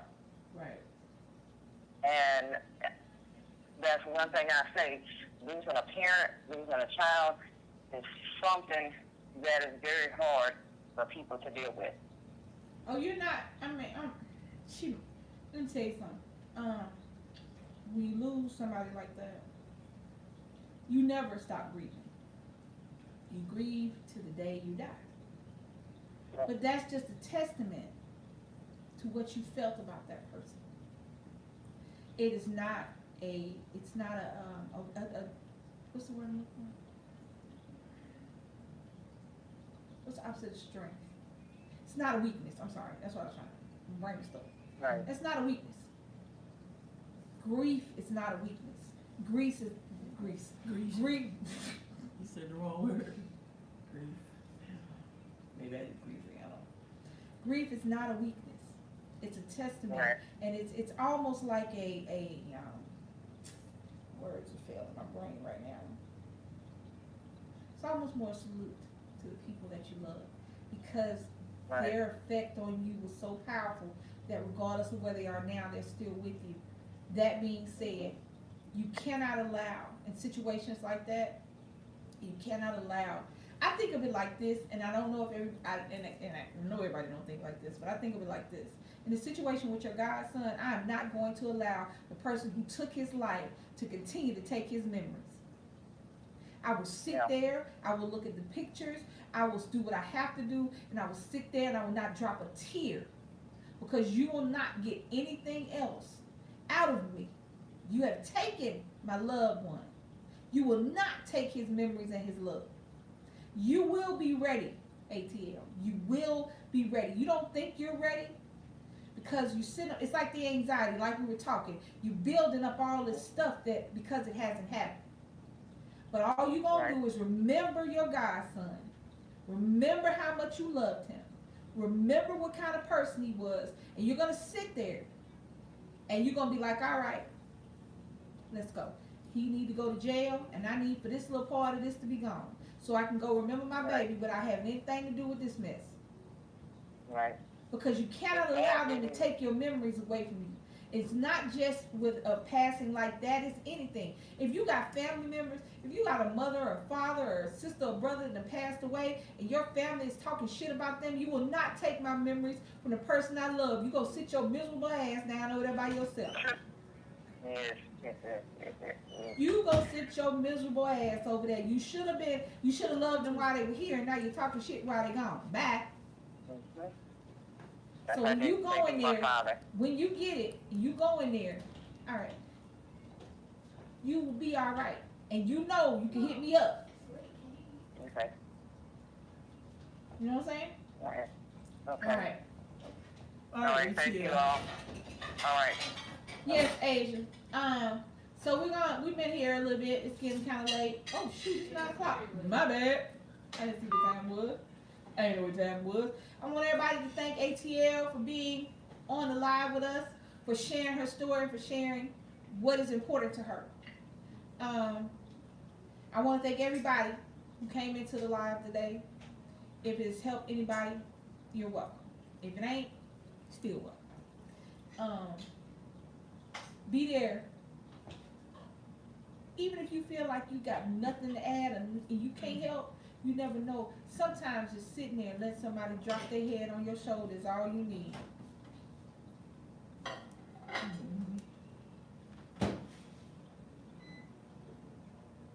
Yes, Miss B. There are levels of grief, but I'm telling you, don't go away. It's been 12 years. So you just learn that the memories and the love is more important than your grief. So, like I said, everybody thank ATL Shorty. Hit that like button if you haven't already hit that like button. Comment down below. Oh, and yeah, it is down below. My bad. If you're going through something and you need to do it privately, hit me up in the email. Hit her email because she checks it more than mine. I ain't gonna lie. I check it, but I don't check it back to back. So, or hit it down if you okay with it. Hit it in the comment, or go down to the comment and say, "Hey, check email." Okay. If you got any more topics. You, I can't talk. You need to eat. I need to sleep. I'm gonna need no time. Yeah, it's late. If you have anything else y'all want to talk about, if you want to talk about this again, y'all hit me up and let me know. Share this video because sometimes, like we said, people don't have any place to go and anybody to talk to. Right. They need to know that even if I don't know you, I will still give you that shoulder you need. I will still give you what you need to go on. So like, comment, share, subscribe, hit that notification bell so that every time we drop a video or go live, you guys can join us. This is something, my beautiful, lovely people, that we need to constantly talk about. If you got kids and grandkids, if you just got kids you love, make sure that you're a safe space for them to fall back on. If you see something, say something.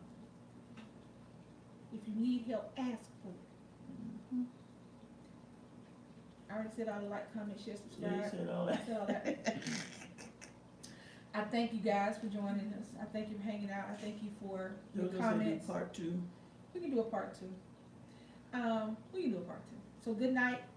God bless. Thank y'all for coming out. This is DC Kool-Aid. And Lisa. And we are out. Yeah. DC Kool-Aid and Lisa doing challenge on Ain't That Time. Yeah, you know what's happening. You tune in. Story times, text, and blogging, man. Be a great big family, be the bomb squad. We on that grind to a number with a K. Best believe you'll stay. You can chill with the fam like most of y'all do. DC Kool-Aid, Lisa, and Nick too. With Charles and Bobby living that YouTube life. We love our fans and supporters. We're family, dude. So come on down to Bomb Squad Town. Have a seat watching videos. And nobody likes to hate. Keep it positive and have a nice day. Oh, I forgot. Smash that like button. Bomb Squad. Bomb Squad.